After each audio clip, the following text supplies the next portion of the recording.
to share? Anyone? Anyone?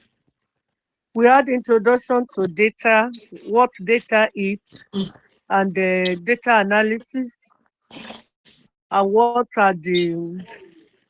benefits, what are the profits aspect of it, that when we engage in data analysis, how can we be benefited? Interpretations of data and all that.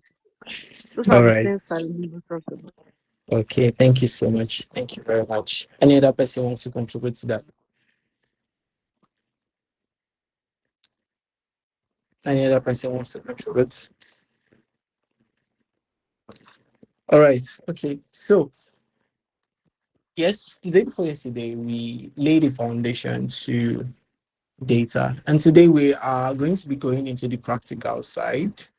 Of course, this is what defined our conversation the previous day. We had to come from the perspective of the kind of society that we live in, which is data. And we also expose ourselves that it's becoming a data professional is more of being able to use data to present insight in a way whereby industry leaders can relate and understand what we do.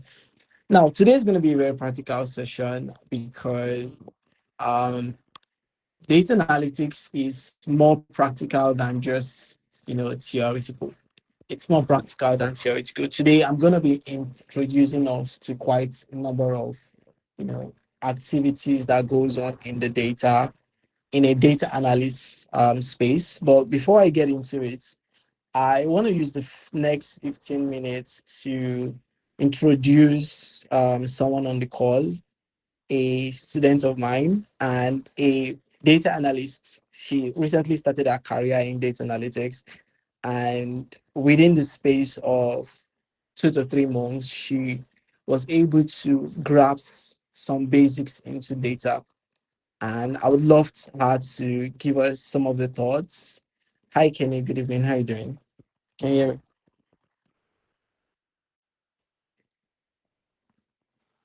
me? Hi, good evening. How are you doing now? I'm good, Coach. Good evening, you're welcome. Thank you All very right. much. Thank you for having Awesome. me. Thank you. So Kenny, I'm just gonna ask you like 2 questions Okay. regarding to your experience so far. So first of all, tell us what data analytics was to you before you started the course, before you went into a training, before getting into data analytics practically. Like what was it for you? What were the things that you thought it was before you had to like really learn it and build projects in it? Okay. Um, my journey into data analytics started from just wanting to be a tech girl. Me, I thought I'm a lover of math. I love mathematics. So all my what I thought was okay that data analysis or data science was just about mathematics and numbers and computers, just use calculations. I had no idea that there was more to data analysis. And the reason why I decided to learn data analysis was because I wanted to pursue a master degree program in data science. So I before taking this step, I had to check online to see what data science, data analysis was all about. So that was when I discovered I that I had little understanding about what data analysis was all about. That was why I decided to take on the course. So All right. so Thank you. I like yeah. that actually. That's actually interesting. And that's actually very And now interesting. So now since you've gotten into it. yes. What's it like for you? What's the reality of data analysis? Like what's the reality? Okay. Though data analysis has been a little bit challenging, but it has also been very rewarding. Even though I'm still growing in data analysis,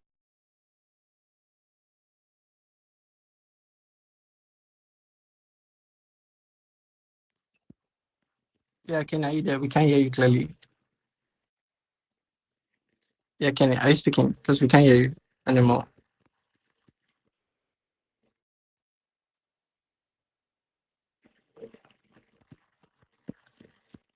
Maybe it's a network problem. We're not hearing her Yeah. anymore. Okay. I guess Oopsie, I'm we so should. sorry. I'm so sorry. Yes, the Oh, network okay. went. Yes. So as I was saying, I said so far so good, and I can see how far I've come. I've learned how to clean data, analyze data, create dashboards, and turn data into insights to support business decisions. Yeah. Wow, great. So, what would you say to someone that wants to like start a career in data analysis? What's that thing that you advise them that if you knew this before now or before you started a career in data, it will have helped you? What's that one thing you will advise someone that just wants to start or interested in it? Yeah. For anyone just starting, my advice is simple. Don't wait until you feel ready. Don't wait until you think maybe, okay, oh, this is the reason why I have to study this. Just start. Just start with whatever resources you have, and don't say, okay, oh, this thing seems hard, I might not know this, I might not know that. You just have to start. Data is very interesting. Data analysis is everything. You can use data to even solve whatever you are going, like whatever business you are doing. You can use data analysis to like analyze whatever even from your own business, even from whatever work you want to do, you can use data. So yes, All right. just Thank start, just start. Yes, and also they should focus learning on the fundamentals and build project, and also always ask questions and practice consistently. you. Thank you. That's actually beautiful. Asking questions, practice Yeah, consistently, and just start. Like, I love that. That was very good. Thank you, Kenny. Thank you for your time. very All right. much. Thank you for joining in. Yes, thank Okay. you. So let me wish you guys her project. And she actually worked on a project recently, and this is her work. Right. So I'm about to present to us is actually her work. Yeah, so this is her work. The project is coming up. It's coming up. Yep. So this is Kenny's work, and honestly speaking, it was actually interesting to see the the ability to pay attention to little details and as well make sense of just numbers, data. In today's lesson, I'm going to really walk us through some very fundamental concepts and techniques, and hopefully I'll be able to lay foundation into the practical side of data. All right, thank you, Kenny, for joining. Thank you for your time as well. Thank you very much, Coach. Yeah, take care. Good night. Okay, yes. So I had to bring Kenny on the call because I wanted to lay foundation to what the experience is when you have gotten half like some journey, some miles into your career. All right. When you've gotten into some miles into your career, you start to feel more confident. You start to you start to express yourself better. You all your assumptions are cleared off. You have this assurance that this is what I want and I'm going to get it. Whether it favors me, whether it's easy for me, whether it's difficult, I'm just gonna keep pushing myself. All right. So who's still with me? Yeah, with All right, so let's begin. Today we're going to be getting into the practical class. We're going to be looking at three fundamental tools. We're going to be looking at a spreadsheet tool. We're going to be looking at a business intelligence tool. And we're going to be looking at a database tool. All right. First, let's clear the air. Let's clear the air. For you to be good as a data analyst, you must know how to solve problems using data. But you're not just going to use your hands and your teeth and your legs to, you know, solve problems with data. You're going to have to use softwares, programming language, right? And these are the tools that every data analyst needs to learn If you're starting, you have to start with these tools. And that's what we're going to be practicing with. All right. Now, every data analyst must know how to build the skills that comes with the tools. Now, there's the skills that come with working with Excel, like knowing how to format your data, sort your data, filter your data, perform some calculations, like, some of the calculations that are related to logical functions, aggregate functions, lookup functions, all of those families of functions. Those are the skills. Those are skills that comes with Microsoft Excel. You also need to know how to use pivot table, Power Query, create insights, create visualizations that best represent insights from that data. You also need to know how to use a database too, all right? And these are what we're going to be starting with. Now, if you're going to learn a spreadsheet tool, you need to understand that using a spreadsheet tool could either be Excel or Google Sheets. The goal of using that tool is for you to know how to organize the data, analyze data, and solve whatever is the business problem using the data that's been provided to you. All right. And then we also have another set of tools called business intelligence tools. This could either be Microsoft Power BI or Tableau. If you've heard of Microsoft Power BI or Tableau, you can use the reaction button. All right. So these tools are actually used for presenting insights, right? Just like I was showing you Kenny's work. Let me show you a bit of it. So this is the data set that I've also provided that data set to us because that's the data we're going to be exploring, right? Let me open the data set. Now, a business will provide you their data. They're going to provide you their data they've been collecting over a period of time. It could be, for example, this is a sales data. We're looking at different orders that were placed, the amount that was paid when each order was placed, the profits that the business generates, the quantity of items that were sold, the category that that product belonged, the subcategory, which is the exact product that the customer did buy. And then we also have the payment method. How did the customer pay for that order? This is the data the business has been collecting over time, maybe using a software or using a point of sales in the business or online. Customers are placing orders online and they've been tracking that order. What a business intelligence tool is to transform this data you're seeing. I mean, if you scroll to this data, you're going to discover that this data is running to about, let me get to the end of the data and show you. No. Okay. So this data is running into about 1,500 orders.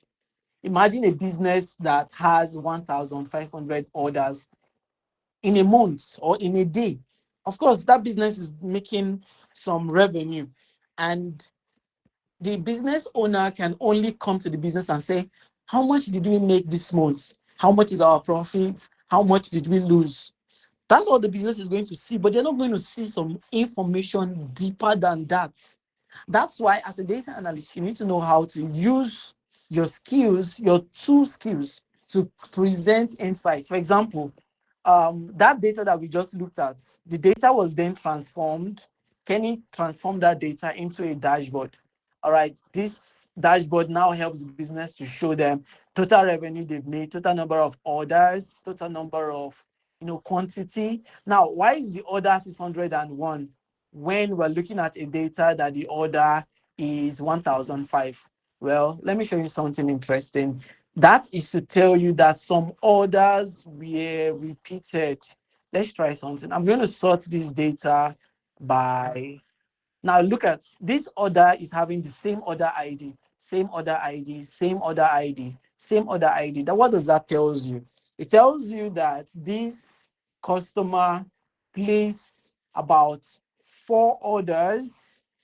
He bought different items: electronic games, stole, bookcase, handkerchief. This same person placed this order. That's why we're having the same order ID. So it means that some orders are duplicated. So for the business now, the salesperson might say, Oga, we sold about 1,500 orders, but When we analyze the data, we discover that actually they had just 611 unique orders, while others were duplicated. You would not have done that calculation if you did not present that data as a report. Does that make any sense to us? And this is the technical side of being a data analyst. Beyond just looking at tables, rows and column, Excel, Google Sheet, you have to know how to use these tools to report this data. Now the business can see their total profits, which is about $7,000. They can see their loss, which is about 12,000. Now there was no column in the data that showed loss. We have profits, we have amount, but we can see that some records were giving negative, meaning these are losses. How would the business be able to know his total amount of loss if the data is not being reported? This is why you must know how to report your data using tools like Power BI, Microsoft Excel. And now we can now tell the business, okay, you made about 125,000 as profits. Which product made the highest profit? Now we can see that clothing is making about 7,000, furniture is making about 3,000, while the remaining loss is going to electronics. And also we can help the business to see the product that is making more profit. You can also see the product, the payment method that is generating the most revenue. And you can see which payment method are people using more.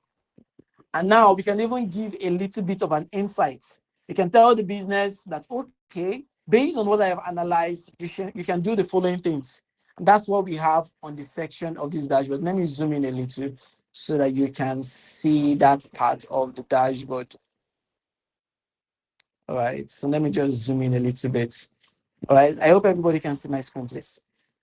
So now we can tell the business increase focus on clothing category because it generates profits. We can also tell the business push more UPI payments with discounts to reduce risk from COD order, COD UPI.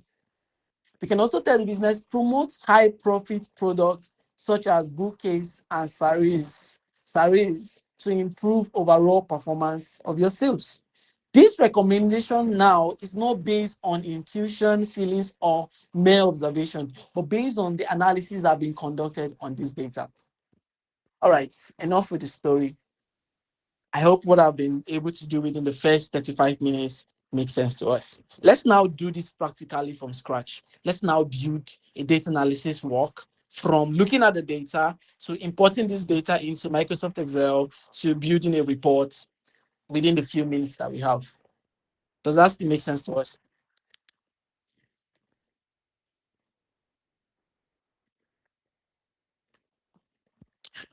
Okay, so back to my slide. Now, for you to be good as a data analyst, you must build the following technical skills. Let me put this on the presentation mode.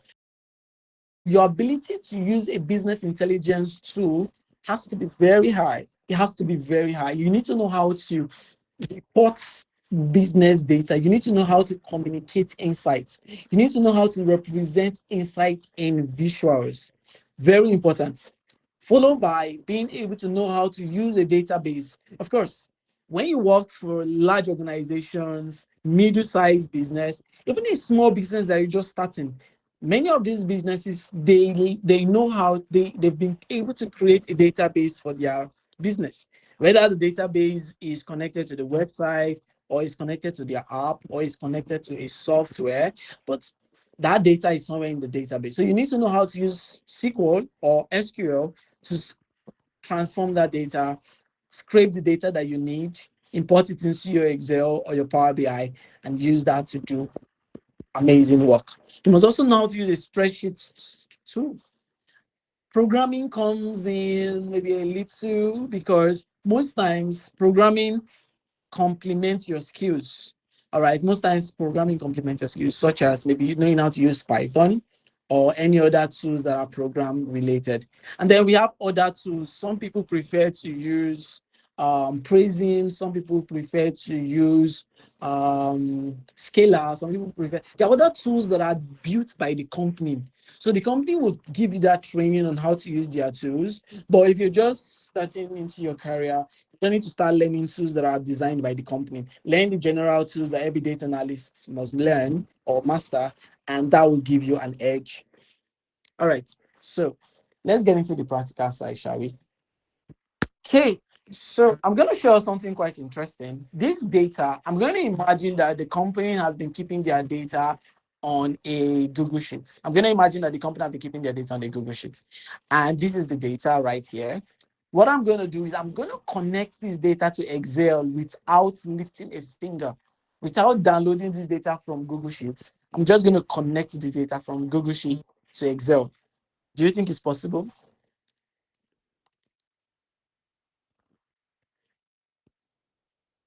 Is anybody with me? You can see my screen.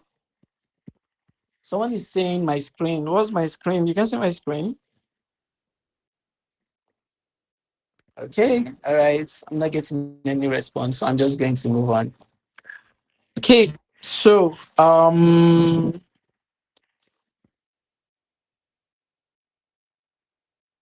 right. So this is my Microsoft Excel, and I'm gonna try to close other things that I have here.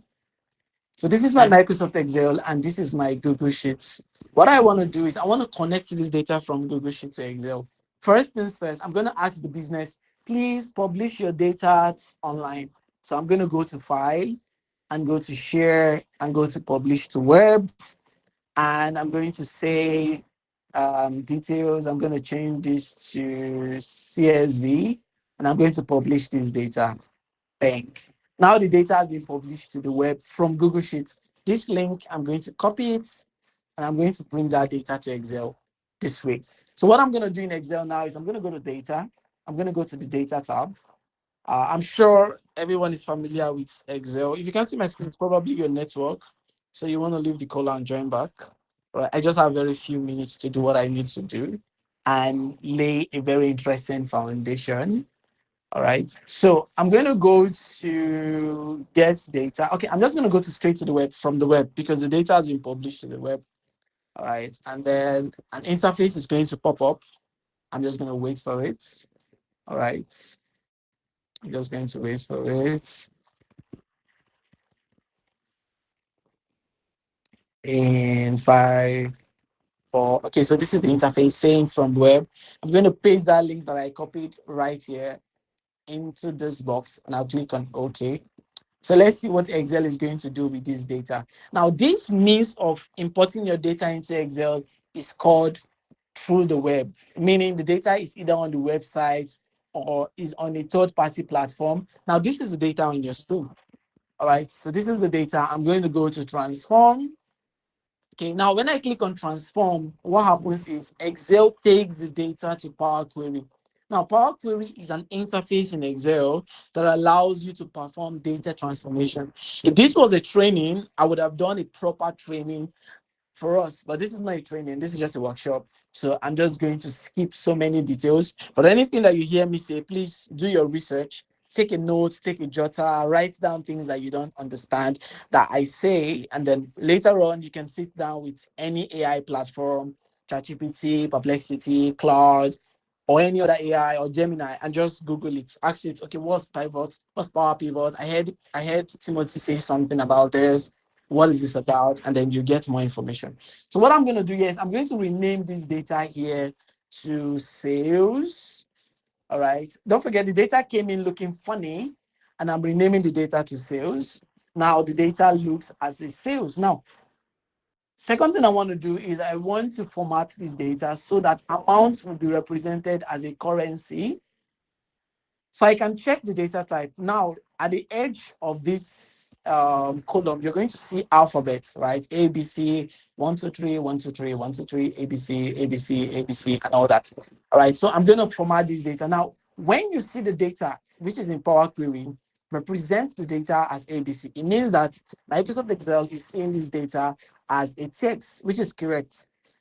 Other IDs should not be in numbers, it should be in text. So I'm going to leave it as ABC. This is number, but actually this should be amount because this is an amount. So I'm going to come to this edge here. I'm going to click on it and change this to what? Currency. All right. I'm going to say yes, add a new step. Now, what is happening here, or this instruction or feedback that you're getting, is because of something called the M language, which is the language that Power Query is built on. Now, there is a feature in Power Query called the query setting. This guy is tracking every step that we take. All right, so let's just go ahead and just watch how this guy is going to be keeping track of every step. So I'm going to add that step. I'm changing this to currency. And then here where I have the currency, I'm going to go to transform. All right. And this is currency, which is fine. Okay. This is currency, which is fine. Um, I want to believe that we can still see my screen here.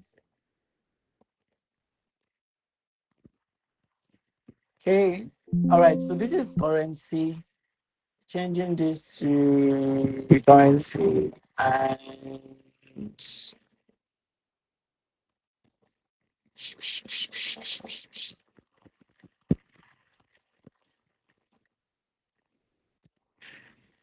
all right. So changing this to currency.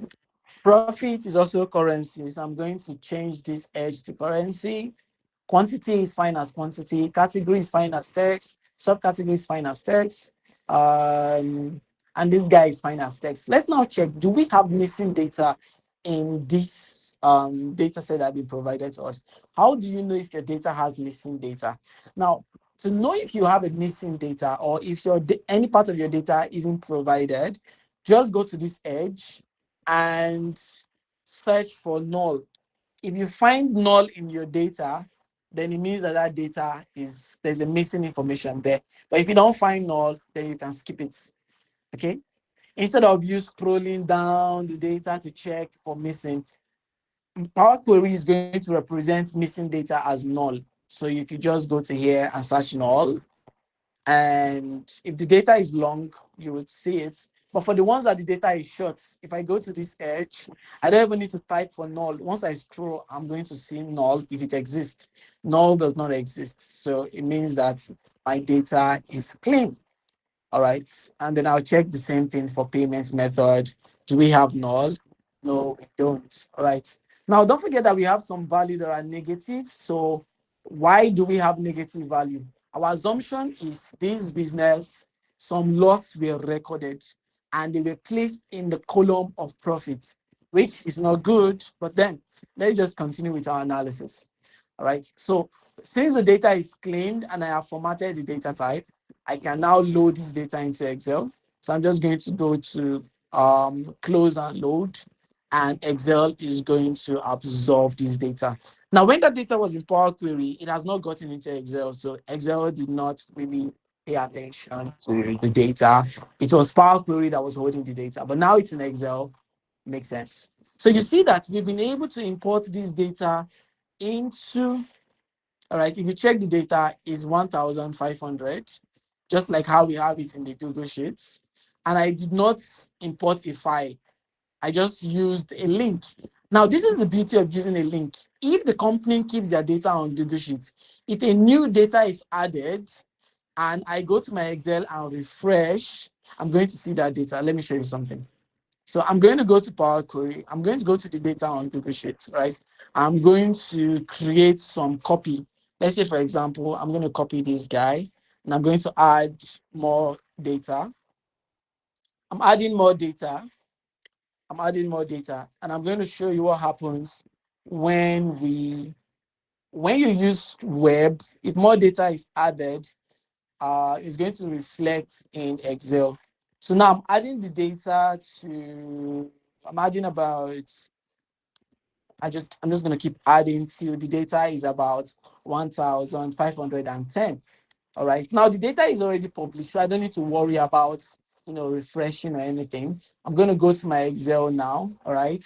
Now don't forget this data is stopping at 11501.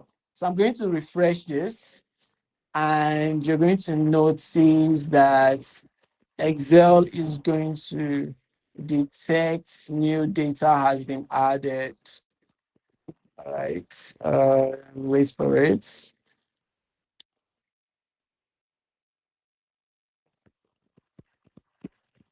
Okay. So I'm going to go back to my Power Query and refresh it in my Power Query. Okay. Sometimes it takes a while for this to update. So if you don't find your updates literally in your Excel, all you can do is you can go to your Power Query, which is edit, and this guy is loading. Okay. Then I'm just going to refresh it here, right? And then go to the end of my data.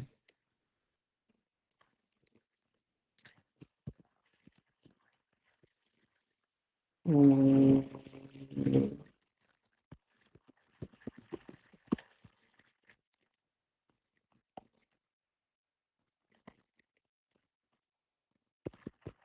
okay. All right, so let's close and load and let's see what happens. So what do you notice? We had 1005, right?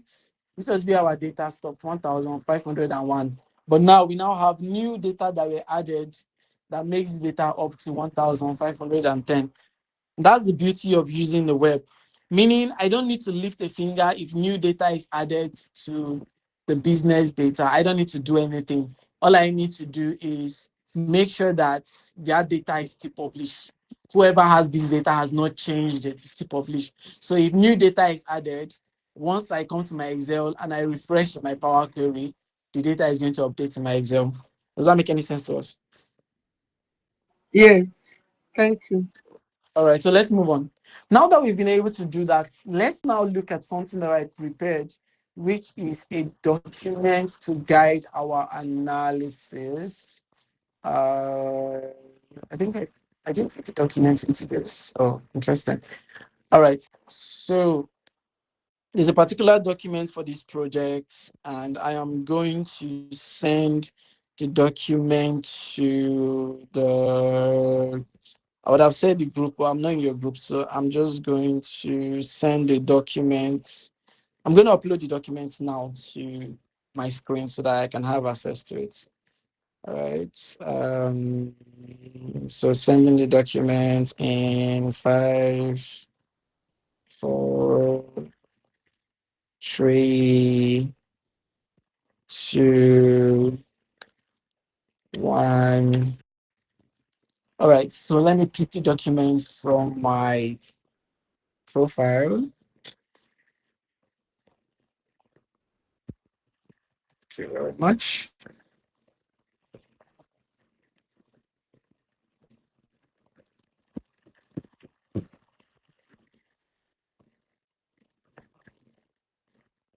All right, so this is the document, and I'm going to be opening it on my Excel. Actually, I'm going to open it on my browser. So this is the document we're going to be working with. All right, so this document is a guide to help us analyze this data so that we can answer the right questions that the business have. Now, I may not be able to answer so many questions in the document because of my time, but I'll try as much as to do justice to it. Okay, I'm just going to try to do justice to it.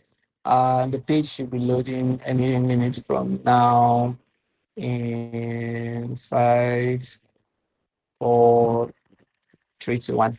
Okay, so let me open it. Now, this is a Power BI project, all right? And the goal of this project is to build a sales performance report. All right. We need to track sales, we need to track profits, we need to track the product and how it's performing. And we also want to track how people make payments, how customers are making payments, or what method are they using most when paying for the service. Now, the different data variables that we have in the data include the order ID, like we've looked at it from Excel, order ID, amount, profit, quantity, category, subcategory, and payment method. And that's what we have here. All right. That's what we have here. Order ID, amount, profits, quantity, category, subcategory, and payment method. All right. And then what we're going to do is we're going to be analyzing this data. First, we're going to start with We want to know what is the profit status. We want to know what is the profit status. What is profit status? We want to help the business identify. That's the first thing we're starting with. We want to help them identify what is their profit and what is their loss. What is their profit and what is their loss. All right. So what we're going to do first is we are going to, all right. So we want to be able to identify that, okay, this is profit, this is profit, this is profit, this is profit, this is loss. I want to create that status. So I'm going to call it, what do I call it? Okay, so let's call it profit status. Yeah. So profit status. Now I'm creating a new column in the data because this is a status. We want to look at a transaction and say, oh, this transaction was profit. Oh, this transaction is a loss. Oh, this transaction is profit. Oh, this is a loss. This is a loss. This is a loss. That's what we want to do. So I'm going to show you how to do this using a function. All right. So how can we help the business know when this is a profit and this is a loss? How can we create that status? Can anybody share an idea or a thought? What do you think we can do? What calculation can we perform to find out, to create that column in our data? We're already analyzing the data already. Okay, so who wants to suggest? Any suggestion? As a data analyst, you need to learn how to contribute to conversation because this is a workshop and it's not a speaking engagement. If it was a speaking engagement, I won't be sharing the screen. I will be sharing a slide or showing myself. I'm going to be using if function. All right, what's for if function, right? Thank you very much. So we're going to say if this value, okay, so how would we know if this is a profit or loss? Now, this is the trick. These values that are negative, they are loss, right? And we cannot literally say, Excel, if you see negative, assign it to loss. Excel doesn't really think that way. It's not AI. So how will Excel know when this is a loss? Excel is going to know if this is a loss if now take note, when is a value negative? A number is negative when it's less than zero, right?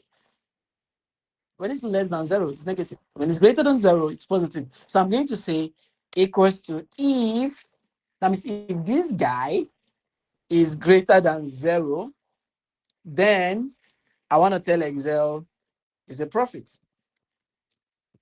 Else, if it's not greater than zero, else I want to say it's a loss. That's how we're going to write it. And then Excel is going to do that for us. And anywhere that is negative, it will assign loss. And anywhere that is positive, it will assign profits. Does that make sense to us? Okay. So, So let's move on to the next question in our guide. Now, most times, this document I'm working with is always called your project guide. If you work for a structured organization, someone would have structured the document that shows all the business questions or all the things that the business want to find out from their data. But if it's not structured for you, you will have to be the one to create this document for yourself. Why you need this document is because you don't want to be beating around. Imagine that this project is supposed to take you 3 days to analyze and you're beating around, you don't know what to do. Hey, okay, what do I do first? Oh, hey, just shine me. You don't, you literally need to have a guide. All right. It's called a project guide. Sometimes it's called your business, your project, sorry, your business question documentation. All right. It's either the HR in the company is doing that for you, or there's a senior analyst that is doing that for you, or the project manager in the company is doing that document for you. All right. And that's what we're going to be working with. Now, if you look at the document, I'm going to give you access to the documents by the end of the class so that you can also practice this. I also added the formula the way you can do it. Please mute your mic so that you don't get it in the recording because the session is being recorded. Thank you very much. Now, let's go to another business question, which is profit margin. Profit margin. How can we help the business identify a profit margin? The idea is we want to help the business understand how efficient is the transaction. How efficient is the transaction? How efficient is the transaction? Meaning that we want to say, okay. We want to look at the business and say, the margin of the profits should be, this is the amount that was sold and this is the profit that was made. So if I divide the amounts by profit, that will give me the profit margin. Does that make any sense to us? If I divide the profits, if I divide the amount by the profit, that will give me the profit margin. That is what was the amount that they made, separating the profit from it. That margin is the difference between the amount of that item that was sold and the profit that was made. So how can we do that? I'm going to do the calculation beside this column so that it can be near to each other. So I'm going to create a new column. I'm going to call this profit margin. Are we still together, guys? All right. So, but then there's something funny that is going to happen now. Who wants to guess what is funny? What is funny is that some value here are loss, some value here are profits. So it means that we should be able to say, okay, don't do the loss, leave the loss, only do profit. So anywhere that we have negative, we want it to ignore that value. Do you think it's possible in Excel? You guys are not answering me. Or I should just be speaking and be going. No, no more reactions. Oh yeah, everybody talk. I'm done doing. I've been coaching for the past 3 years, and when I coach, I don't do reactions. I prefer people to talk because when you speak, I'll be able to. You will also use the opportunity to ask questions such as, "Oh wait, oh I don't understand what you did here." Oh, I'll know that you're getting it or you're not getting it. So no more reactions. Agreed. No reaction. If you have something to say, unmute your mic, say yes, we are with you, or no, we are lost. No more reactions. I don't need Instagram reactions or TikTok. I don't need you to like my work. All right. So let's do this. So we're going to do the difference between the amount and the profit. Now, this is simple. I could say this guy divided by this guy, right? And this will give me the profit margin. But we have negative. Thank you. So we have negative. These negative are going to be representing loss margin. Loss margin. This is going to be telling us the loss margin. So do we focus on only the profit and not show the business the loss margin? Nope. Do we show only the profit margin and skip the loss margin? So it means I'm going to create a new column here called loss margin. And then I'm going to make this to be only profits. So let's now do what we did again. I'm going to clear this off and I'm going to do only profit margin here. And I'm going to do only loss margin here. These things I'm doing is analyzing the data using Excel by performing calculations.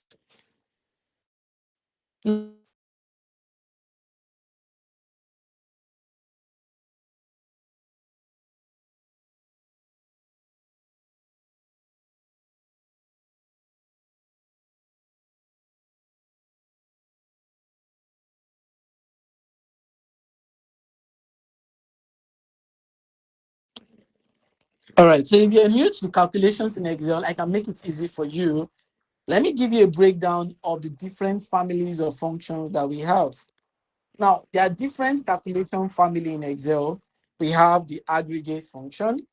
Let me make it very easy for you. I'm going to give you a list.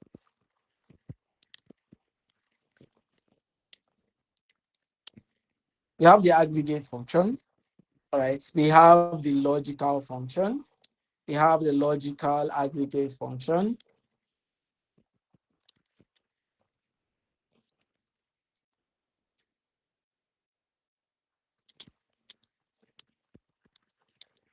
All right. So we have the lookup function. We have the text function. We have the date and time function, or I like to call it the time intelligence function.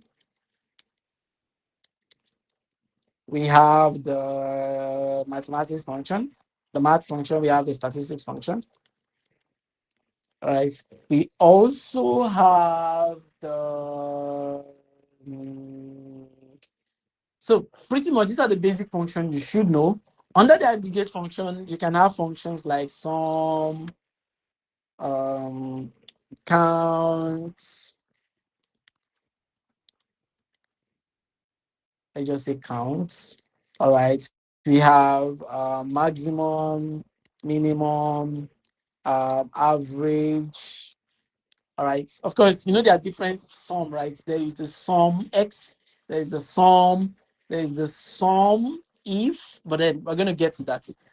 We might not get to that, sorry, but I'm just going to give you this so that you can Google the rest yourself. Under the logical function, we have the if function. All right. We have the ifs function, we have the and function, we have the or function, we have the not function. All right. Then under the logical aggregate, this is where we now have the sum ifs, the sum if and the sum ifs. This is where we have the count if and the count ifs. All right.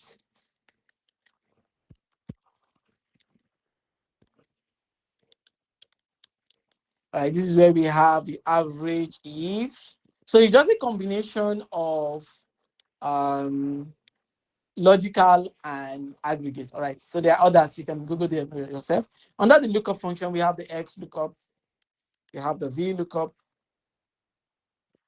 All right. We have the lookup itself. There's a function called lookup. We have the H lookup. All right. We have the rank. Sorry, rank. All right. We have the match. Okay. We also have the index. All right. You can Google each of these guys yourself. Under the text function, we have concatenate or concat. All right, concat. We have the replace function. We have the find function. We have the substitutes. There's a lot. There's a lot. There's a lot. We have the len. We have the left. We have the right. We have a lot. A lot under the text function. Under the time intelligence function, we have today. There's a function called today. All right. There's a function called now. There's a function called date, month. Sorry. We have months.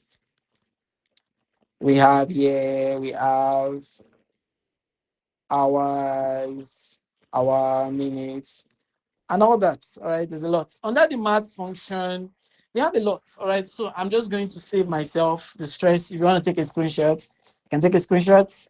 Moving on.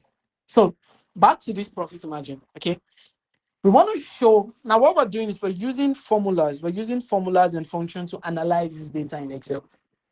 The same thing in Power BI. When this data was being analyzed, the calculations were done here. So if you come to this section, you're going to see where the calculations were done. For example, all of these guys that you see having calculator, look at the edge, look at the top. This is calculate function. This is division and calculate function.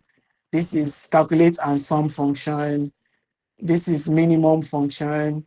This is maximum function. So you see that data is not just analyzed. You perform calculations on that data. That's how you actually analyze a data. So let's focus on only profit margin and see what we can do with the profit margin. So I'm going to say equals to if there's a condition, if this guy, that means this guy must be greater than 0 for me to now say this guy divided by this guy. So if it's not greater than 0, then I want it to return an empty value. So what do you notice? If I decide to fill, now look at, you skip all this. If I scroll down, you discover that some cells are missing. Why are they missing? Because of the calculation that I did. I said, if this profit is negative, don't do any calculation, leave it empty.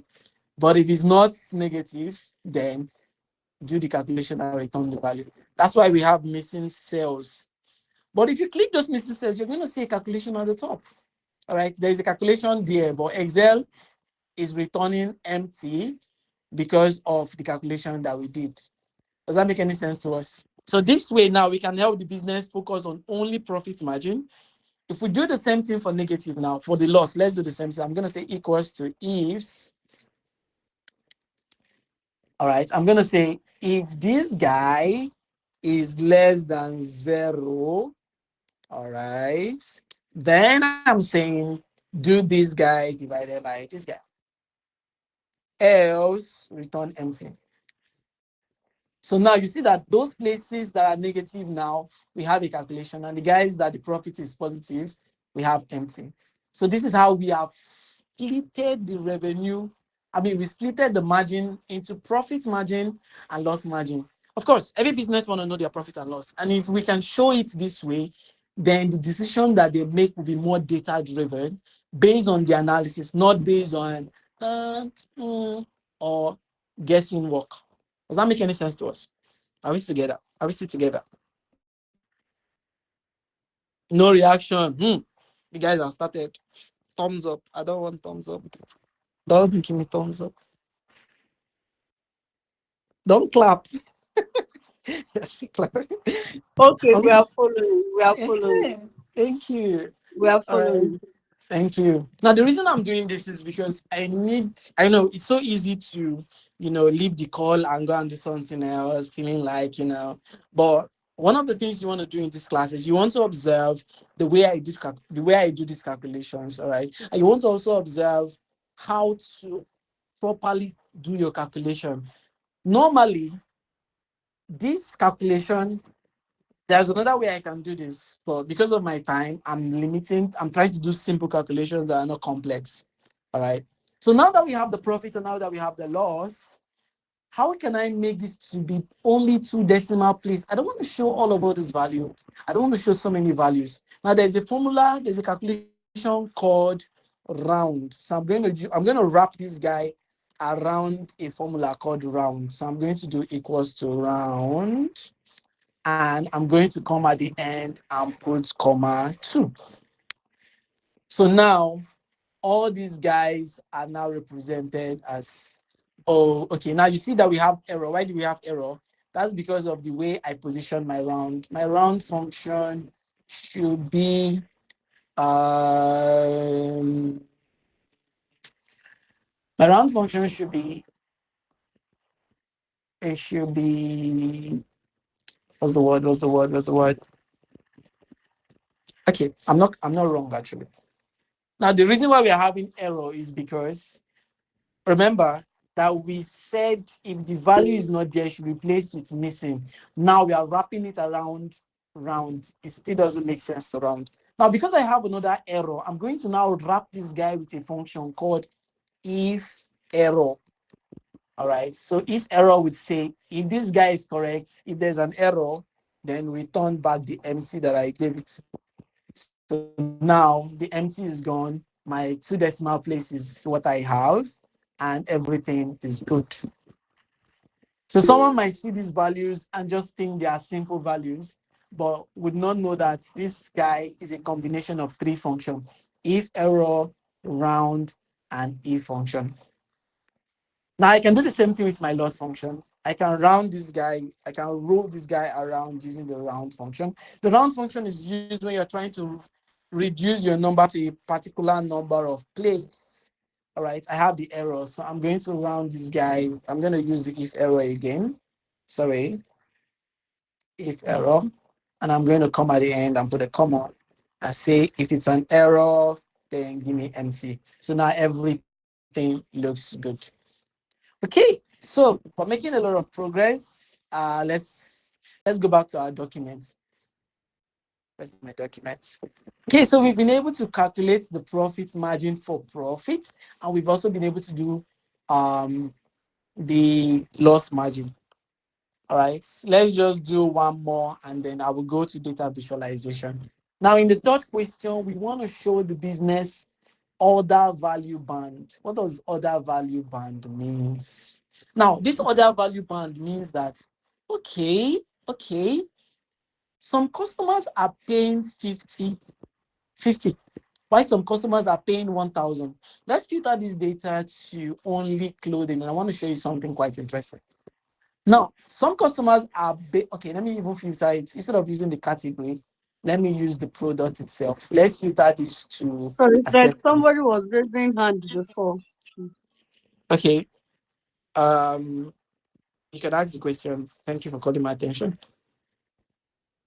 If you have a question, you can leave it in Yes, the comment Mr. section, Ayo, media or what organization? or you could mute your mic. Ayo, do you want to go ahead and ask your question quickly? Ayo. Let's go on it maybe later. Ayo, All right. you were raising your hand the other time.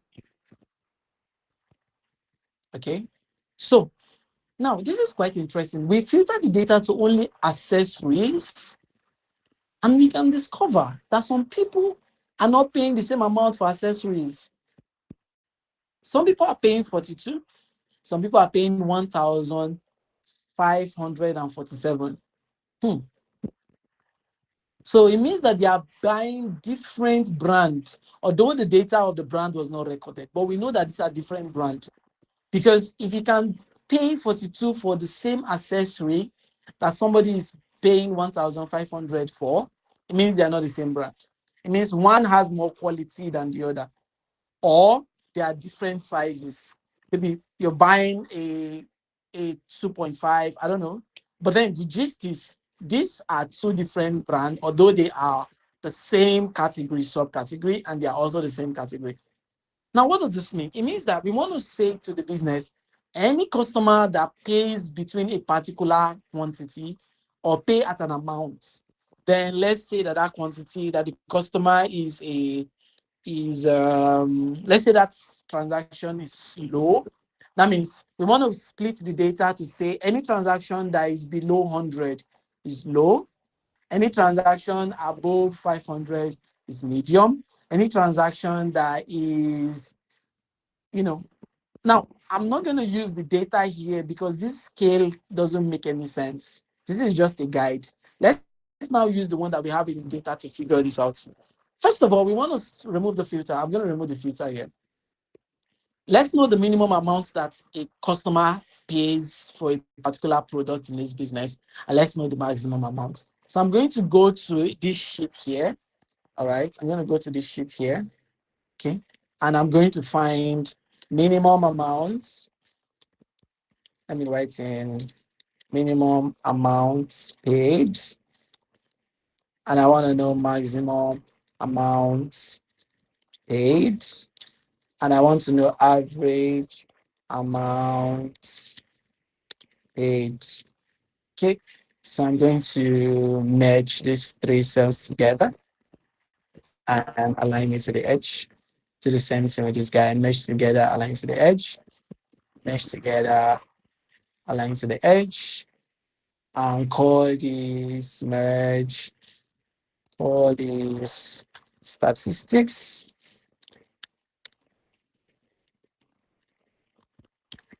All right, my statistics can have a yellow field. So let's now have the value. So the value is going to be, what's the minimum amount? I'm going to do the minimum function. All right, I'm going to then go to this sheet where the data is, select this amount and run it. So it tells me the minimum amount that any customer pays for a particular transaction is 4. Wow. And then I'm going to check for maximum amount. Go to this table here, select amount, run it. 5,000 and 5,729. Then I'm going to do for average as well, which is referred to your mean. All right. Then I'll select amount again. And the average is 307. Now, the gap between 4 and 5,000 is far. All right, the gap is far. Now, this is where you can now introduce AI in your analysis. Say, for example, you want to create a category for the amount, and you don't want to do something that is not making sense. You want to say, okay, transaction that is below 50 is what would you call transaction below 50? Okay, transaction that is below 150, what would you call it? Right? You don't want to mix it up or do something wrong. What you can do is you can give an AI to come up with that scale for you. So if I have this data, how can an AI come up with a scale? So this is what I'm going to do. I'm going to copy everything that I have here. I'm going to go to ChatGPT. I'm just showing you how you literally would handle a data work. And and you don't have to really do much of the, you know, much. You don't have to spend too much time trying to analyze things from your head. If you already know what you're doing, you're following the documents, AI can come in between your work to help you standardize your value. So I'm going to say act as a data analyst working on a sales report, creates a category for sales amounts using this scale. All right, scale. Sorry, scale. Then I'm going to paste it here. Of course, ChatGPT can take it as an image, so I'm just going to run it. Let's see what ChatGPT comes up with. So it's analyzing the image. Now it says that if you find any business, any transaction that is between 4 to 1 to 100, that's a very low sales. Any payment that is between 100 to this is this, anyone between this to this is this, anyone between this to this is this, anyone between this to this is this, anyone above this is premium. So you see that this calculation now that AI has given us. Now, don't forget, I did not just give it to, I asked the AI to play a role. And that's what a good prompt looks like. If you're going to get the best out of an AI, you need to tell it to play a role. Act as a data analyst working on a medical report, analyzing the data, act as a data analyst working for a agricultural report. Just make sure that you're giving it a role. Does that make any sense to us? All right, my time is already fast spent. By this time, I should start building my dashboard. So let's see how we can do this. I may not be able to build the dashboard within the time that we have, but I'm going to just present the dashboard that was built in Power BI, and I'll show you how to build the frame for that dashboard. All right, I'm supposed to be done by 9:30 because we started by 8. So, okay, I joined in by 8:15, so I'm supposed to stop by 9:45. All right. I guess I'll stop by 9:45 then. Okay. Except you guys say I should continue. But I'll stop by 9:45, except I'm told to continue to 10. All right. So let's do this. We're going to create the status. We have sales that is below. So we're going to say any sales below 100 is a very low sales. Anyone below 300. I'm going to be using the upper bound. The upper bound. This is called the lower bound. This is called the upper bound, lower bound, upper bound, lower bound, upper bound, lower bound, upper bound, and then we have the upper bound. So I'm going to be using the upper bound. Now, this is multiple conditions, right? This is not just the normal. This is not the normal. If this is this, then return this. Nah. This guy is more. This guy is more. All right. So this is not the normal. If let's look at what we did with the if function. We only had one condition here. If this guy is greater than 0, return this, else this. This is one condition. So if is used when you have one condition, why ifs, let's go to that calculation I showed us. Ifs, this guy is used for multiple condition. Now, if you don't want to use ifs, there's another formula called switch. For those of us that love to explore different ways of doing something, you can also research switch. All right, it's a function called switch. So I'm going to use ifs for the purpose of this class, but you could explore other functions. All right, so let's use ifs. Now, don't forget we're doing this on amounts, all right? We want to do this on amounts. We've calculated the maximum amount before, and we have the minimum to be 5,000 and something.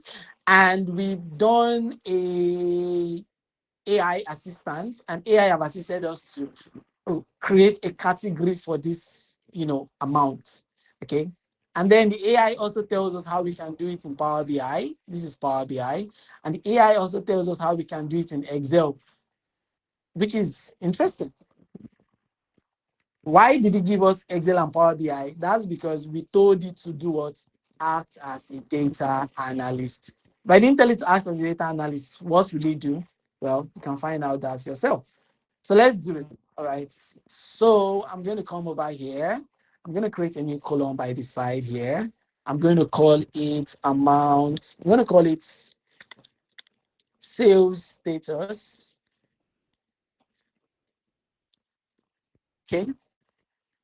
So what we want to do is we want to use the return value that AI gives us. So I'm going to say any value that is less than 100 should be recorded as very low sales. All right. So I'm going to be switching between my ChatGPT and Excel. So I'm going to use the is function. Can we see my screen, please?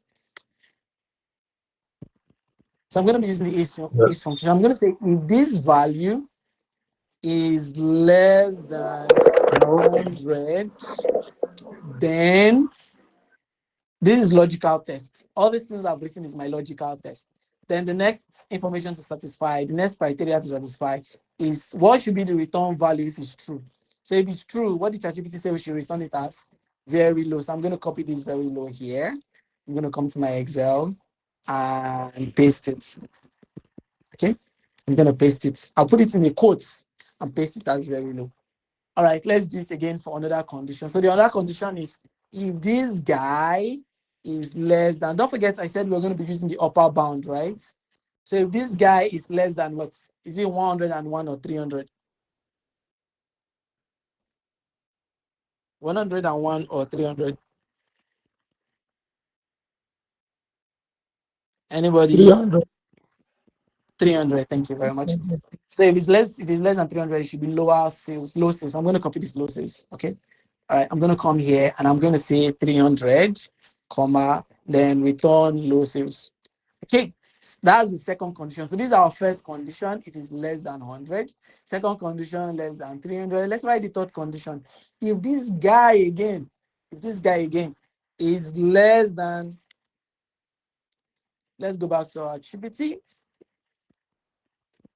Sorry. If this guy again is less than, so GPT tells us to use the upper, we're using the upper boundary, 700, return medium sales. So I'm going to copy that medium sales. Wait, sorry. Isn't like the 300 included also? So it'd be Is that? like less than 300. Isn't the 300 included also? So less than 301 or less than or equal to 300. Oh, so we're using the upper boundary so that Excel will say anything less than 300, anything less than 100, very low. Anything less than 300, low sales. Do you get? So it's going to be using the upper boundary instead of putting both boundaries together. So the logic is to use the upper boundary. If you want to use the lower boundary, then you just change this less than to greater than. Do you understand? Wait. Like for the range for the low values, I think you said from 101 to 300. Isn't 101 and 300 included? Because if you did like less than 300, you get 299. But if you have Yes. 300, then it doesn't include it. Yeah. So even if it's if it's okay, I get what you mean. Okay, I get you now. So what we could do to improve what you just said now is to just add equal to. So that would be less than or equal to. Then the same value here, less than or equal to, so that it will pick the exact value. Yeah, that's actually very good. Well done. I like that. Oh, somebody's with me. Well, okay, so when it's less than 700, less than or equal to 700, we want it to say high sales. So I'm just going to put it in a quote and I will paste. Is it high sales or medium sales? Let's see. So when it's less than, okay, medium sales. Okay, 700 medium sales. So medium sales. All right. So let's do another condition. So this value again is less than or equal to, what do we have again? We have 1,500. So I'm going to do 1,500. So if it's less than 1,500, it should be what? It should be high sales. Okay. So that's the next condition. Another condition is what? When it's less than 3,000. So I'm going to say if this guy again is less than or equals to 3,000. So what should it return? It should return very high sales.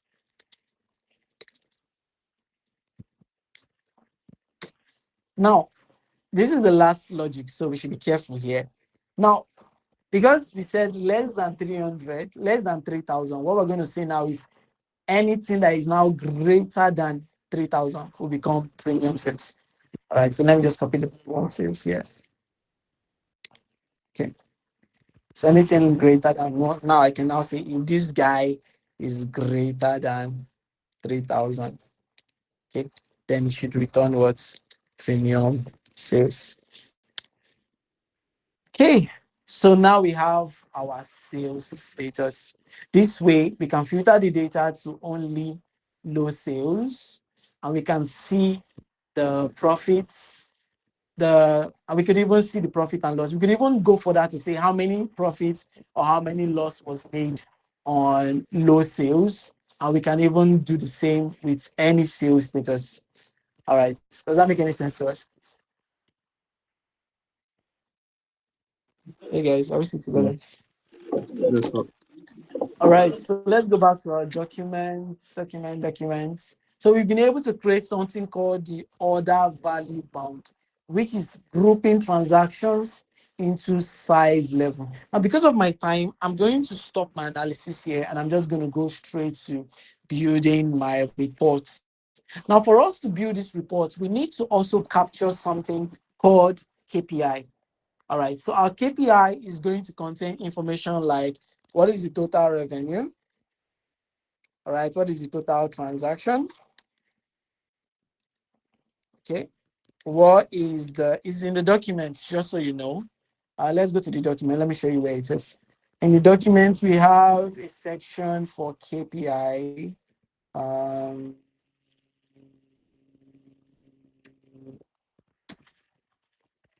where is it? Where is it? Where is it? Where is it? Where is it? Okay, I don't think I made it separate, but I think I created a list of it. Check Uh, down. Keep them down, down. okay, good. Thank you. So we have our KPI down here. All right. We have our KPI. So we have the total sales, which we can refer to as total revenue. Then we have the total profits. We want to show them profits. We also want to show the total orders. All right. So we could even add our own just to help the business get more insight. So we're going to have total profits. All right. We could even have the total loss. All right. We could also have let's just use only this four. Right? Total transaction, total profit, total loss. We could also have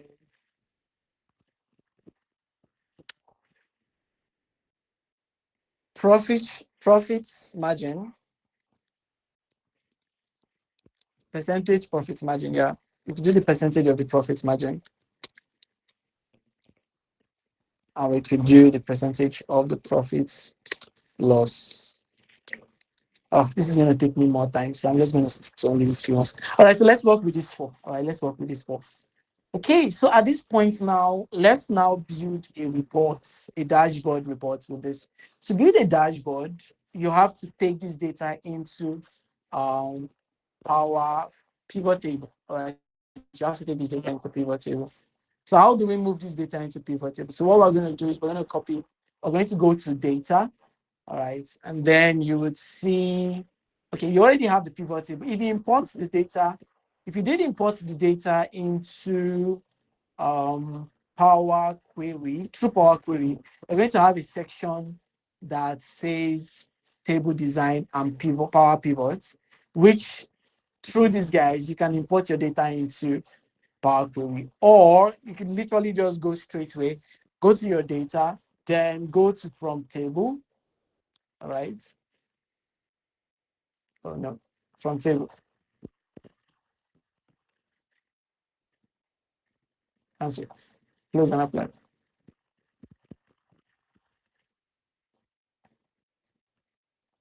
All right, so let's load this data into pivot table. So I'm going to go to query. I'm going to go to load to. All right. I actually don't need this new sheet that was created. I'm just going to delete it. All right. I actually don't need it. This is what we are working with sales. All right. Okay. Now I'm going to come back to these guys. This total revenue, total profits, total loss. I'm going to come back to them. So let's load this data into pivot table. So I'm going to go to query. I'm going to go to load to. Here we have pivot table reports. I'm going to click on it. I will choose the entire table. So I'm just going to click on this edge here. All right. And then click on add to data model and wait for it. Wait for it. Wait for it. Wait for it. So the data is loading. It's loading the data into pivot table. All right. So this is our pivot table. In the pivot table, we have different compartments: field, column, row, value, and then we have all the variables that we have, right? Some variables that we created are not there, right? I don't know if you guys noticed the variable that we created are not there. Why are they not there? That's because of one reason, and I'm going to show you how. It's not there. Remember that if you look at this data, we actually let's go back again. Right. I'm going to go back to the data itself before it went to Power Query. Now, we created sales status, we created profits margin, we created loss margin, and we also created profit status, right? Let's now do what we did again. So query, load to pivot reports, as data model. Do you want to continue? Yes. So the variables that we created, which is the profit margin and the loss margin, they are not here. They are not here. Now, that's because this pivot guy, this pivot table guy now, he's seeing the data that comes straight from Power Query, not the table that we analyzed. So what can we do to not make this mistake? So what I'm going to do, I'm going to go back to this guy, okay? Now, I'm going to now load this guy from table. I'm going to go to my data, all right? I'm going to click from table, okay? Okay, the data is loading. Now, this Power Query now captures our profit margin and our loss margin, and it's showing us null. I told you that Excel Power Query is going to show null as empty. All right, wherever it's empty, it's going to give you null. So this is now the data. Now look at our sheet 2. Our sheet 2 is, our sale table itself is the table that we connected from this Google Sheet. Where's the Google Sheet? From this Google Sheet, all right? Where we had not done some analysis. While our sale 2 now contains the table that we did some calculation, even our sales 3. So because sale 2 and sale 3 is the same, I can delete sales 3. So I'm just going to delete sales 3 because they're the same, so that I don't have like multiple tables in my Power Query. So I have sales 2.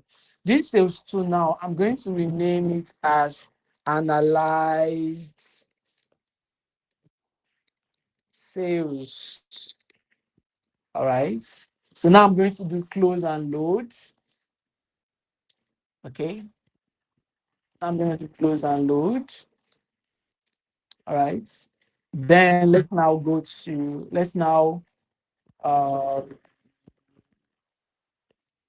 let's now load this data into our Power Query. Close and load. Close and load. Discard. All right. So I'm going to go to query. I'm going to go to load, and I'm going to go to pivot reports.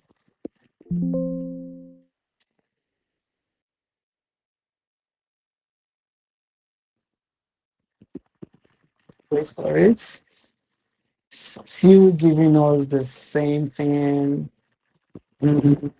Is error coming from? All right. So I'm going to cancel back. Okay. Serve data from table. Okay. This delete these sheets. Then go to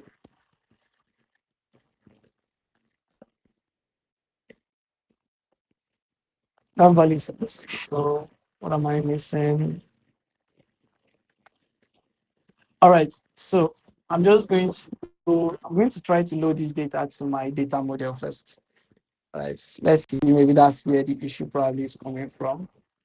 Okay.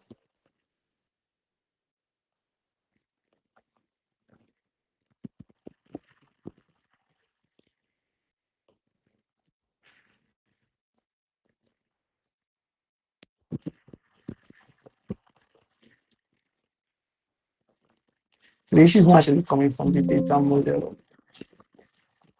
Table design. All right. So let's just take this data to pivot. So over here, if you try to do what I'm trying to do and you're not getting it, just go to table design and you will see summarized as pivot table. All right. And that should load it then. Okay. All right. So now we have our profit margin and profit loss and sales status and sales profit status. All right. So now at this point, we can now go ahead to create the we can now go ahead to create the KPI that we wanted to create before, which is these guys: total revenue, total profit, total loss, total transaction. So I'm going to go to my pivots. My pivot. At the top of this guy, I'm going to click on new measure. All right. The new measure says table name. And under the measure name, I'm going to say total revenue. All right. Under the total revenue, I'm going to do equals to sum. All right. I'm going to do sum.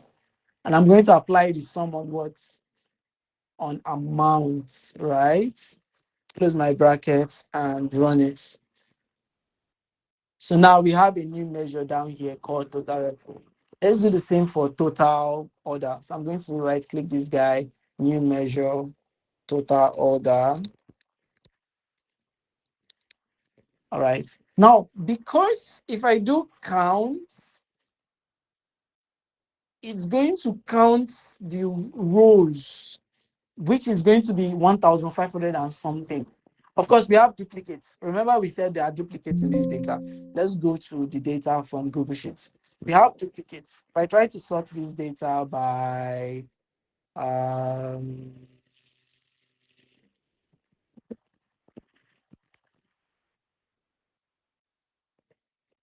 okay, so let me sort this data by the order ID. Now you discover that this 3 is one customer, and I want to know total number of orders. Okay. So total number of orders is fine to say that this is 1,500 orders. Let's check the end. So we have about 1,510 orders. Okay. That means I can still create another pivot, another measure here called unique total number of customers. All right. So total number of orders, let's use counts. So that will be, sorry, that's not where to write it. Put it here, count. So I'm going to do count on order. That's the order ID. Okay. And then I would run it. So we have the total number of orders here. Let's now do total number of customers. Of course, if a particular order is duplicated, it means that this order was drawn by one customer. This is a unique customer. This is a unique customer. This is a unique customer. Each order ID will represent a unique customer. So let's try to do total number of customers, right? So I'm going to right click this guy again, and I'm going to do total number of customers. I'm going to do total customers. I just want to help the business know how many customers that they had as at when this data was generated. Now, instead of me to use count, there's a function called distinct count. All right. So distinct count on order ID. Okay. And then I can run this. So now we have total number of customers, total number of orders, total number of revenue. All right, let's now do total number of profit and total number of loss. And then we are done with the KPI. So I'm going to right click this guy again, new measure. This is going to be total profits. Okay. Now we have profits and we have profits and we have loss, right? But we don't have a column that we would say, oh, everything here we have profits. We don't have a column that we can say everything here is profits and everything here is loss. We only have profit margin and loss margin, but we have a column that says profit and loss. So what I want to do is I want to do a calculation that will say add all the profits here where the profit status is profit only. Then I'm going to say add all the profit here where the profit status is loss only. That's what I want to do. I want to say add all the profits here where the profit is profits, where the profit status is profit only. And I want to say add all the profits here where the profit is loss, where the profit status is loss only. How do we do that in Excel? Okay. So I'm going to go to my Power Query, my pivot table, sorry. So I'm going to use what's the guy? I'm going to right click this guy and I'm going to use a function called calculate. All right, there's a function called calculate, and I'm going to show us how it works. But first, let's say this is our profit, total profit, total profit. All right, I'm going to stop by 9:45. Apologies, guys. I know that I said I was going to stop 9:45, so I'm going to do this as the last thing, and then we'll call it a day. All right, so total profit here. So I'm going to say calculate function. Now, what the calculate function does is that it will calculate based on a condition. So I'm going to say find the sum on profits. All right, profits. Okay, so that's sum on profits. Where profit status is equal to profits. All right, so that's what I'm going to do. So I'm going to run this. And now we have total profits. Let's do the same thing for total loss. The same thing, I'm going to use calculate function, right click, new measure. I'm going to call this total loss. Okay, I'm going to say equals to calculate function. I'm going to say sum the profits. Okay. I'm going to say where the profit status is equals to loss. All right. So now we have the following KPI.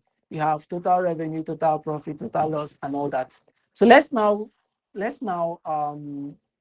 build our report. So I'm going to represent this value.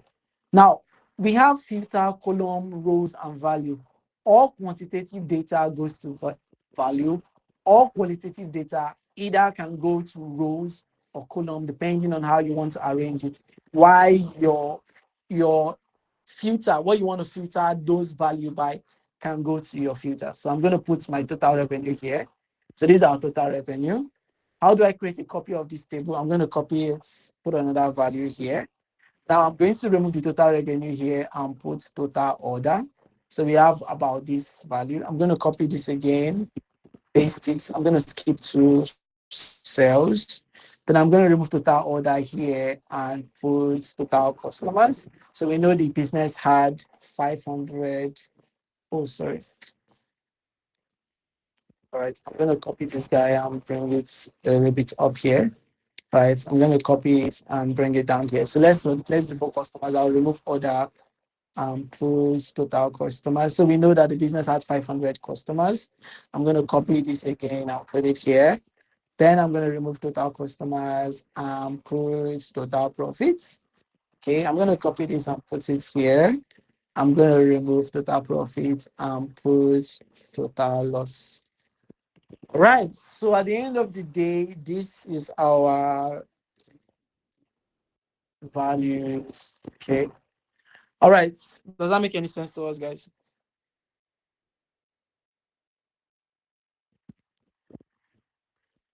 Okay. So the rest they say is history. All right. So say for example, I want to visualize some results. Let's just I'm going to be working with that document. I'm not done with the document. All right, just to give you a feel. So we have profits by category. So let's show the profit by category, then let's show the subcategory by profit, then let's show the payment method distribution, then let's show amount versus profit, then let's show this. Let's just show all of this visualization, and that would we'll call it an evening. So profit by category. So what I'm going to do, I'm going to copy this pivot table I created and paste it here. But this time around, what I'm going to do, what do I want to do here again? I want to get profits by category. I'm going to copy this question, put it at the head of my table here, and I'm going to make it yellow. All right. So we're doing profit by category. So I'm going to remove revenue. I'm going to put total profits on that value. Why the category? I'm going to put it on the column. Okay. I'm going to put it on the rows. Now look at the presentation. If I put category on that column, it arranges it arranges it at the top. All right. But if I put it on that row, it arranges it like this, right? It arranges it like this. Now, I don't want to show grand total because I already have the total profit here. I don't want to really show this total. So what I can do is I'm going to go to design, then go to grand total, and I will put off this. So now I don't need to worry myself about seeing the total. It's just going to be there. Let's do another question. We have subcategory by profits. All right.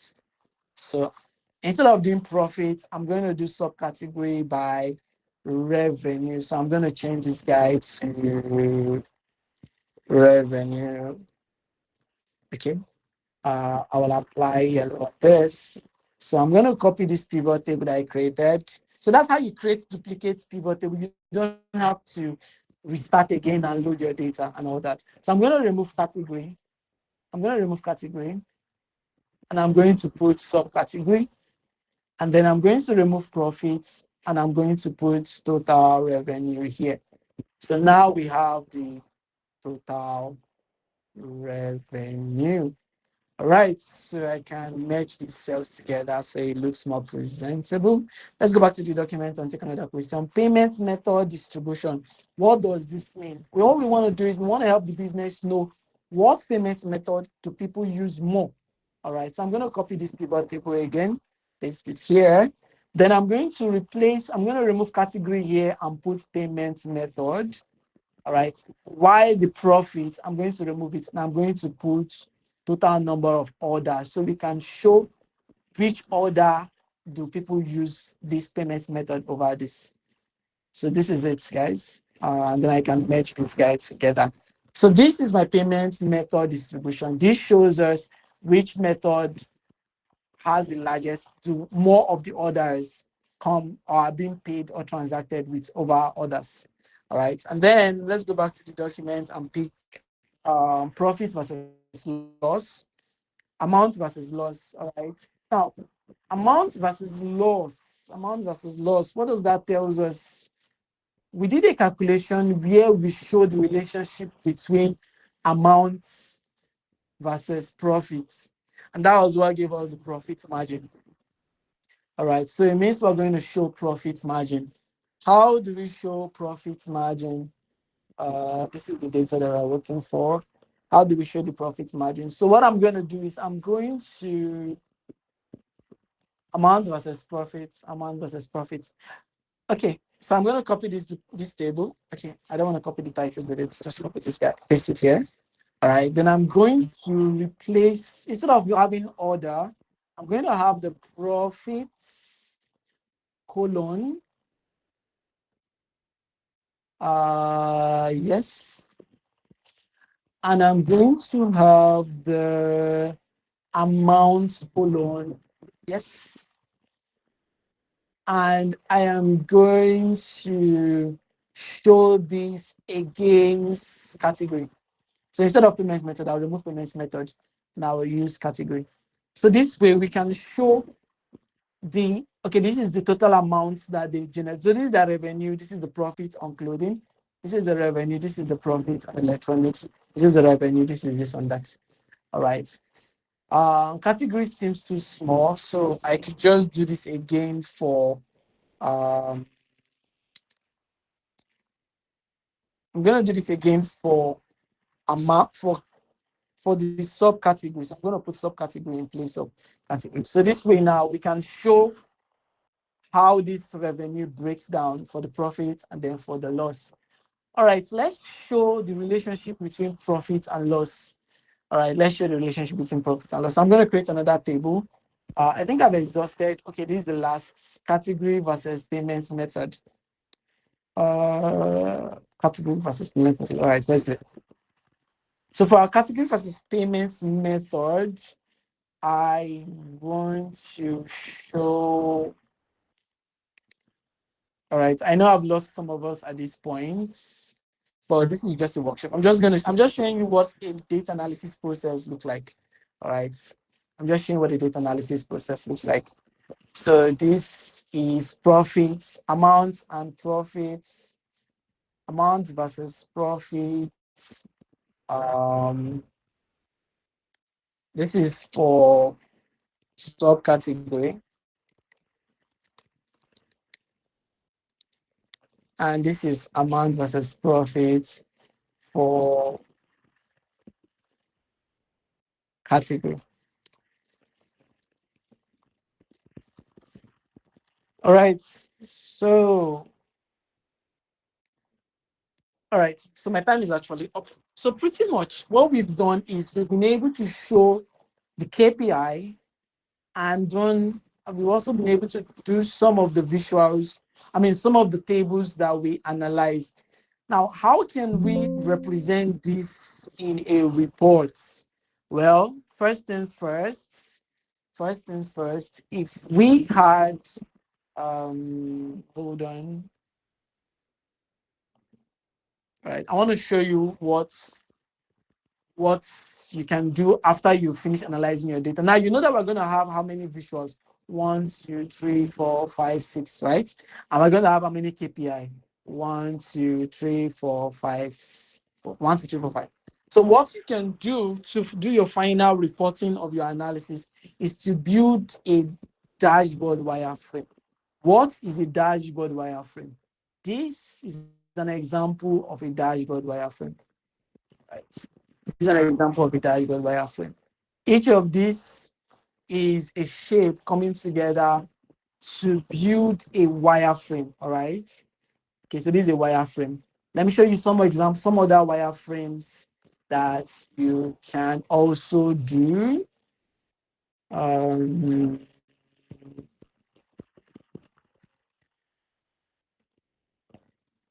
Okay, so this is another dashboard wireframe.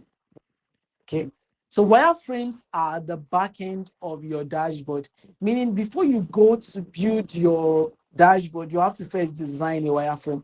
A professional will always design a wireframe because that is the frame that the dashboard is going to be, represented on. All right. Now, this is designed based on your number of visuals.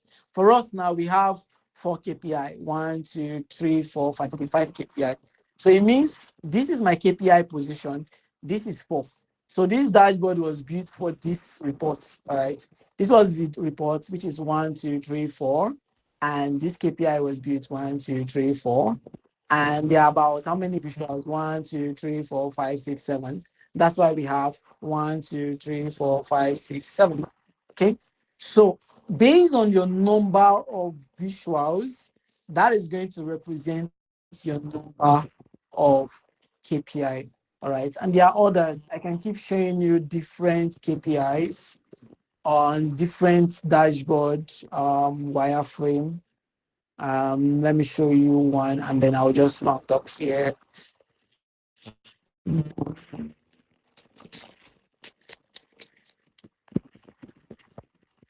All right. Because of my time, I'm just going to save us that time. So this is a wireframe having 1, 2, 3, 4, 5. Okay, it has 5 dashboard and it has 5 KPI and it has 1, 2, 3, 4, 5, 6. This is the wireframe that was used to build this dashboard. All right. So for those of us that are wondering how it's used, when you create your wireframe, it will be easy for you to know how your dashboard is going to look like when you are done. So you see this, the 5 KPI, 1, 2, 3, 4, 5, and the 6 visuals, 1, 2, 3, 4, 5, 6. This as well is a visual. This is a visual, but it was reduced very tiny so as to make it easy for you for it to be visible. All right, so if you zoom in, you'll be able to see that this is chair, clothes, book, electronics, trouser, and the rest of them. Okay, so at the end of the day, this is what a data analysis process looks like. It's something that takes time to build. It's very interesting and very fun, but you need to actually be trained to know how to do this, or you have to learn it. You have to self-learn. A lot of concepts came together to build this. I mean, if we try to recall the things that we did, you discover that we did calculation, we try to clean the data, we try to format our data, then we try to import the data into pivot table. We did some KPIs inside the pivot table, and we still have other things to have done, which is build our wireframe, import it into Excel, and then represent this in visuals. If you want to represent this in visuals, what you could do is click on that pivot table, go to pivot table analyze, you will see pivot charts, and then you can choose the charts that you want to represent this visual. All right, so this now shows us the different category. Then I can rename this as what category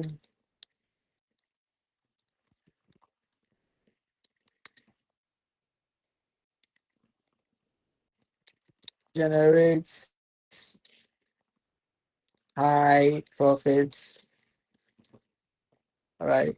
So this can be my title. I can remove every other thing that I have here. Right. I can remove every other thing that I have here. Sorry. Right. And then I can also remove these charts. Then if I want my bar to show the value, what I can do is I can go to this guy and choose data label. Then I can delete this line and I can delete this guy. I can bolden this guy and I can shift this guy to the edge, make it italicize and reduce the length and bolden it.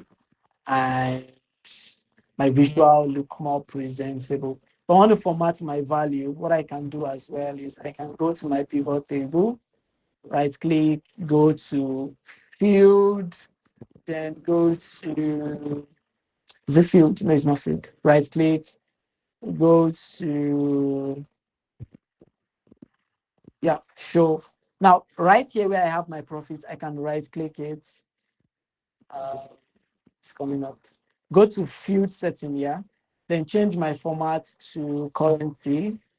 All right, and make it red as negative and click on number formats.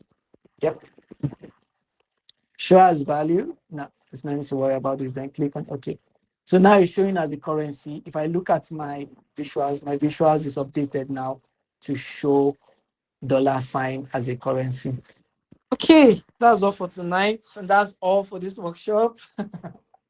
I know there was a lot that went in. Time was not enough for us to do so much. But I'm sure at this point now you know what it looks like, what it feels like to act as a data analyst, because you have to really know little things, because those little things are going to come together to make a whole. All right. So thank you so much for having me. I just could not use the time enough to do this. I mean, normally this takes you hours. But that's all for now. Question, feedback. Thank you, guys.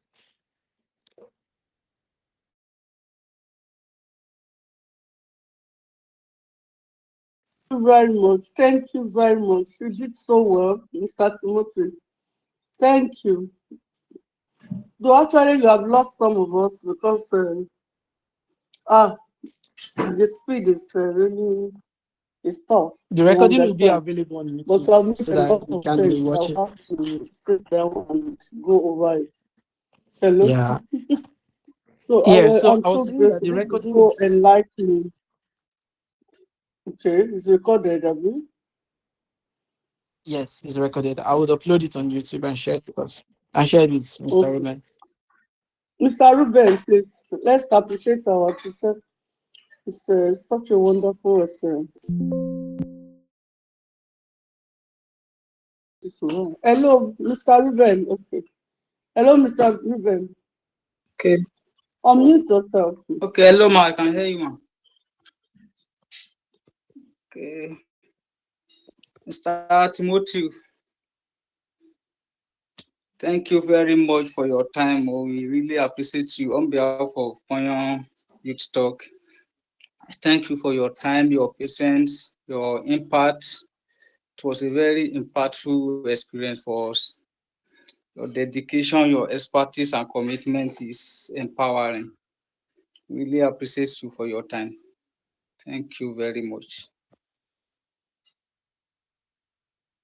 Thank you, thank you, thank you. Yeah. Thank you so much. Thank you, everyone. Thank you. Okay. All right. So that will be all for tonight. If there's any reason to reach out to me, Mr. Ruben has my contact, and Yeah, I look forward to hearing from us anytime. yeah. We'll get back to you too, Mr. Ruben. Oh, okay. So, hello, Mr. Timothy. It's good. Yes, I am still here. Can you hear me? Yeah, I can hear you. Anyways, Please, I would like you to share some of your platform so that people that want to further their learning, they can join, where we can Oh, join you to continue oh, our okay. learning. Oh, okay, okay. So I actually have a platform I created. It's called a study group. All right. Quite a lot of people have been going through this platform. It's like an environment where you can learn data analytics and build projects within 60 days. That's 2 months. All right. The goal is to use projects to learn. The goal is to use projects to build our data skills. That's Kenny is a student of mine. Kenny that came on the course is a student of mine. And the project that I showed us was her work that she did on the course. All right. And then if you go oh, on social media, you're going to see a lot of my students giving feedback about the platform. It's actually amazing. So if you want to be a part of this, what you could do is I'm going to send my LinkedIn profile so that you can connect with me on LinkedIn.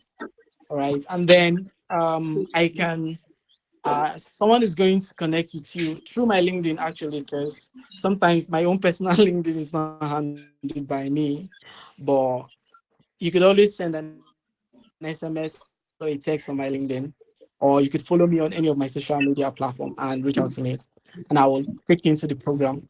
Our fourth cohort is starting, and the platform is actually affordable. It's 15,000 for the program. It's just 15,000. It's just a study group, all right. We've created a platform based on the amount of people that we have in the community. I manage about over 700 data professionals, and we've built a community where people can learn and build their skills in data analysis. And that's the reason why the study group is actually affordable to anyone that wants to build their projects and portfolio as a data analyst. All right. So I'm going to send my LinkedIn profile on the chat so that you can connect. Just tell me that you're from this platform and I was in the session, and I would I'll try as much as to be available or reach out to you through that. yeah. All right. That'll be all for now. About tó tún gbé lọ sí ChatGPT. Wow, wow, wow, wow. That's pretty. So I'll be waiting for that link.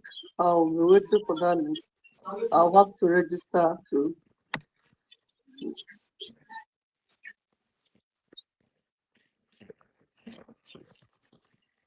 All right. I'm dropping the link in 5, 4, 3, to, don't mind me, I like to count. I like to do the countdown to things. All right, so Amifle, Chukwemeka, Timothy. Or you can just call me Timothy for short.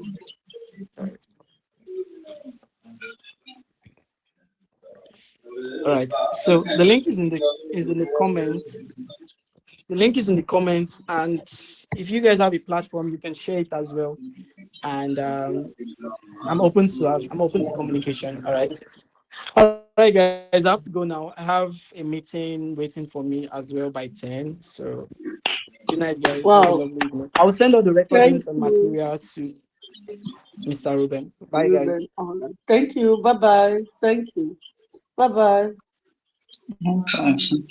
Thank you. God bless you.